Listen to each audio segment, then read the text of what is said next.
Hey, what's up, guys? In this video, I'm going to share with you my top six favorite all-time finance books. So, hey, you definitely want to pay attention and tune in. My name is Alex. I share with you tools, tips, and strategies to help you get over the fear, doubt, and anxiety about money so you can live your best life.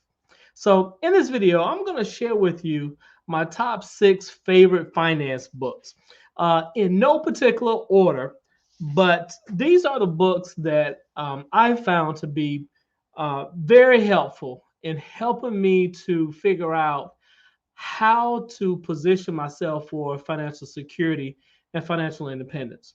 One of the things I learned early on is there are two things in life that affect you, okay, that affect you in a positive way.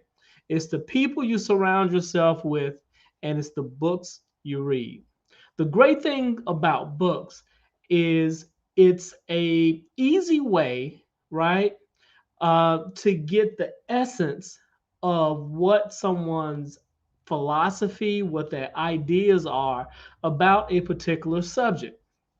So, if you don't have the opportunity to spend time around this person or to talk with them directly, reading their books is a great way to get the very essence of what their philosophies are about any particular subject.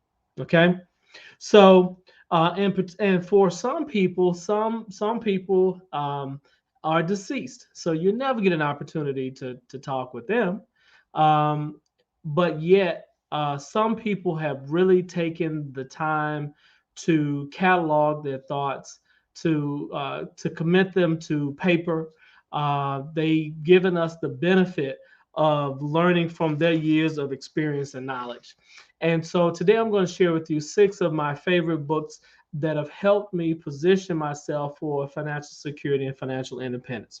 So, like I said before, these books are in no particular order, and I am going to share links to the books so you can click right to the links and pick them up. Okay, so the first book that I read, my first favorite finance book, is by Napoleon Hill. It's called Think and Grow Rich.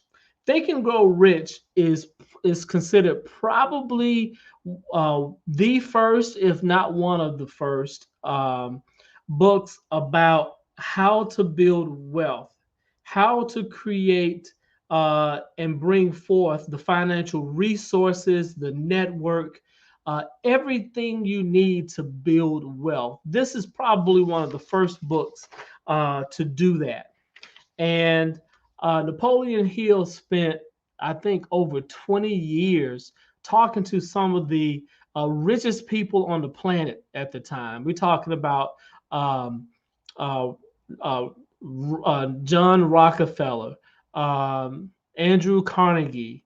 We're talking about people who started Vanderbilt, who built the railroad systems, other people who built Standard Oil. He talked to J.P. Morgan, okay? He talked to some of the richest people on the planet during that time to really get a close up understanding of what is it that's enabled them to build and amass such wealth.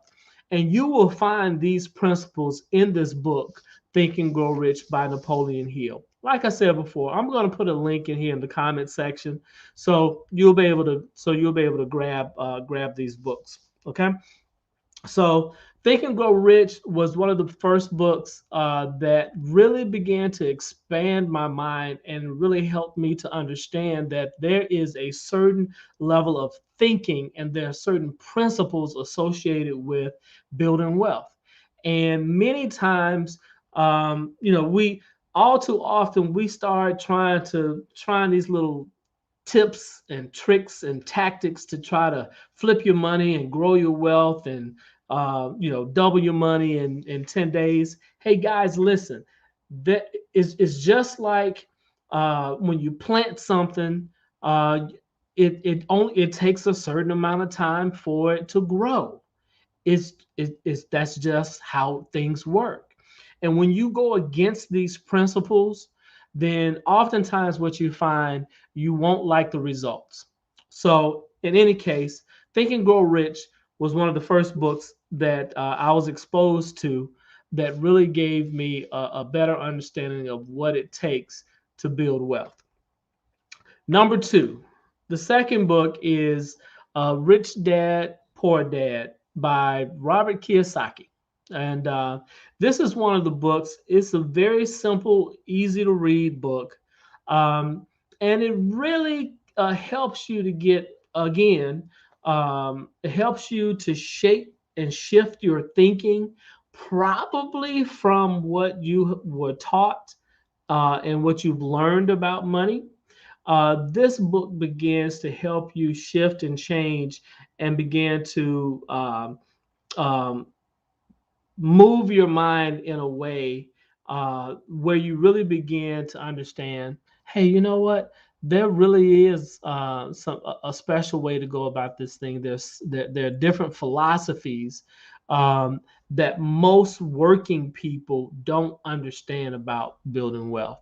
And so this book is a tale of a little boy who has his father who's highly educated, has a good job working with the school system, but his father is not wealthy. And he has a friend whose father did not have these fancy degrees, but he was highly successful and very wealthy. So that's where the story about his rich dad, who is not his biological dad, and his biological father, who's the poor dad. And so it just really talks about the lessons that he learned in talking and growing up with these two gentlemen. You'll really enjoy this book. Number three, a book called Money Rules for Black America. This is actually a very good book for the reason for a couple of good reasons. Number one, you have to know and understand oftentimes some of the challenges or some of the thinking that goes into where a person is and where they want to go. And oftentimes there are things, there are systematic things, there are challenges that stand in the way of people, and these challenges can definitely be overcome. All right, and so this book, Money Rules for Black America, really does take a real look at some of the things that are standing in the way of some people, and some things, some of these things are just perceived obstacles. But it really goes a long way in helping people understand, hey, do these things and you will be able to build wealth. Do these things and you will overcome the system that is standing in your way. The great thing about this book, I am the author of this book. I will include a link as well so you can find this book. And it's a very good book. It's called The Money Rules for Black America: How to Beat the System, Build Wealth, and Leave a Legacy. And that's the complete title. And I think what you will find is it breaks it down very simply. If you do these steps, do these things, you will create financial freedom, financial security for yourself, and you will build wealth. I guarantee it. All right. So that's book number three. Book number four is Atomic Habits. Atomic Habits by James Clear. Now, this book isn't a finance book. Admittedly, it's not a finance book. But the reason why I love this book is because anytime you're trying to build wealth, anytime you're trying to build financial freedom and build financial independence, this is something, it's a journey. It's not a sprint. Okay. And it's going to take consistent, persistent activities, efforts over time. Okay. And what happens is many people can start the journey, but they won't complete it. Many people can start the journey, but they'll fall by the wayside.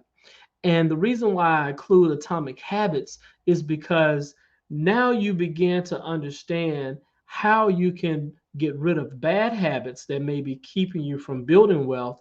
And then you learn how to develop good habits, good money habits that lead to financial security.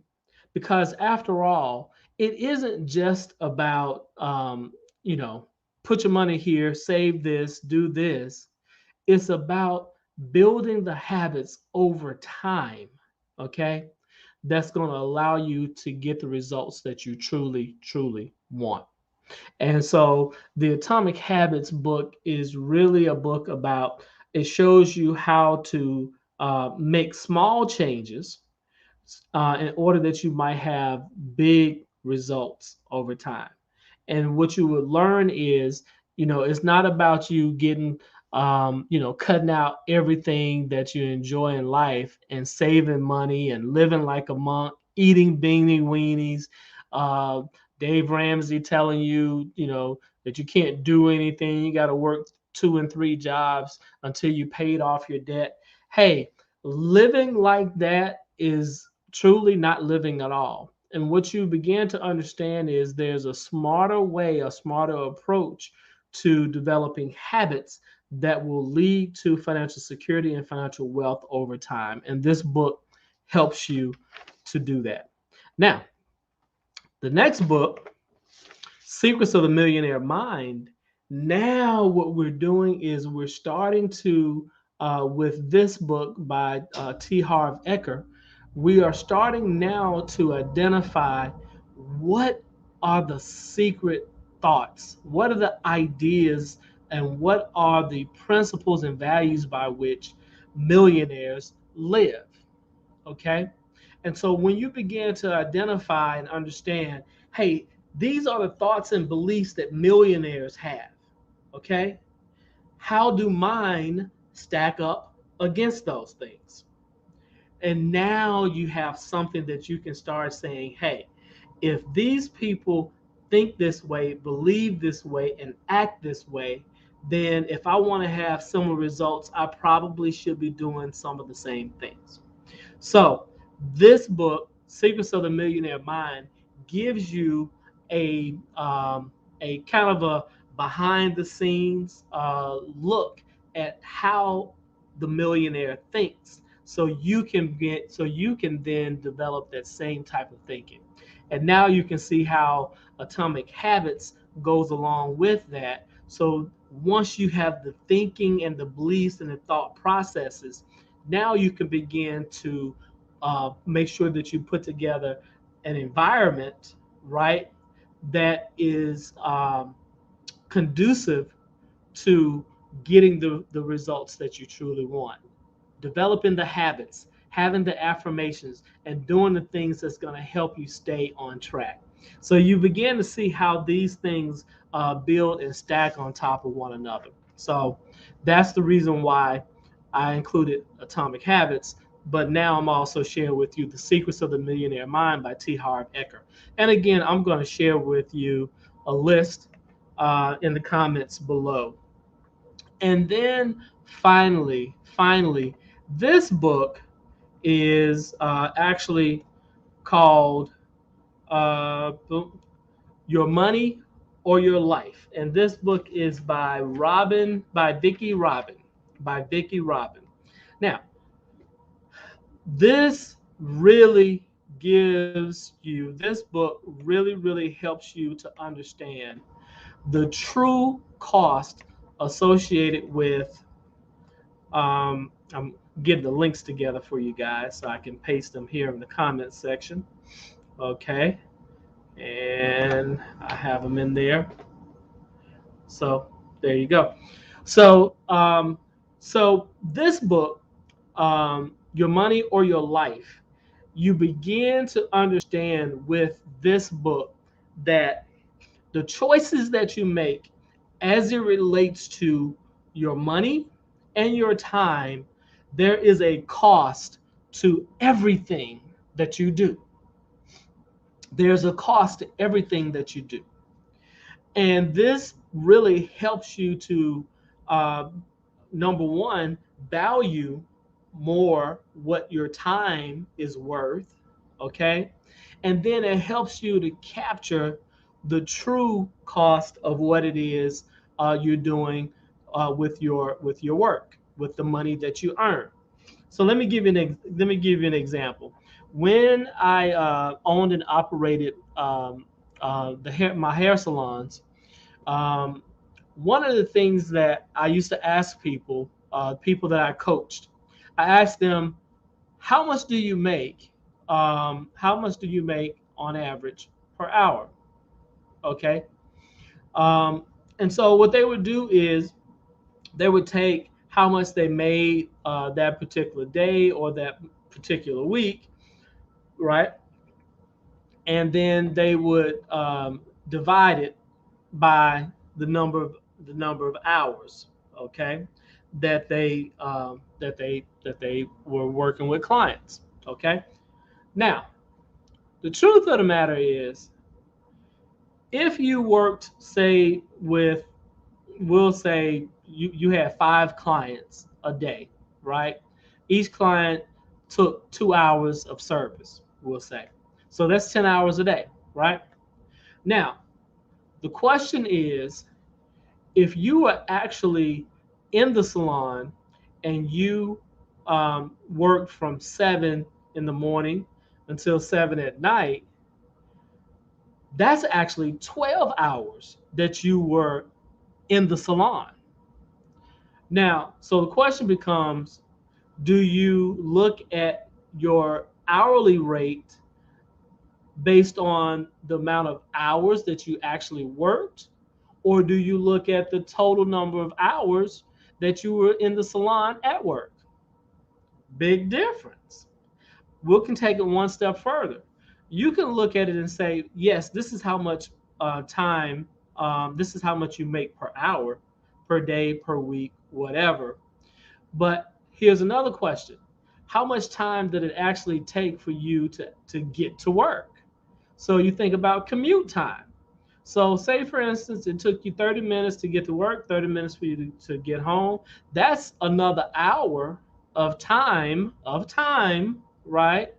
That it took for you to generate the amount of money that you earned for that day. The point being is, you begin to understand that the money that you earn or don't earn, there's a cost associated with it, and it's actually costing you time, which is your life. Because that's all our life is made up of, right? We have a certain number of hours a day, so many days a week, and we only have a certain number of hours that our life is made up of, right? And so if you begin to look at how much of your life you have to devote to earning money, now you really start to get a true sense of the cost associated with what you are earning. And you also get a true cost of what you are spending. To give you an example, if you start looking at the expenses that you make or that you have, and let's say, for instance, you want to buy this car, right? And this car costs $30,000, we'll say $30,000. Now, if you earn $50,000 a year, then that means that you are going to spend 60% of your money on that vehicle, which is going to be probably about 60 to 70% of your time. Now you begin to look at the purchases that you make and the things that you spend your money on. Now you start looking at them in a different way. You start saying, hey, this is going to cost me 2 hours of my life. This is going to cost me 5 hours of my life.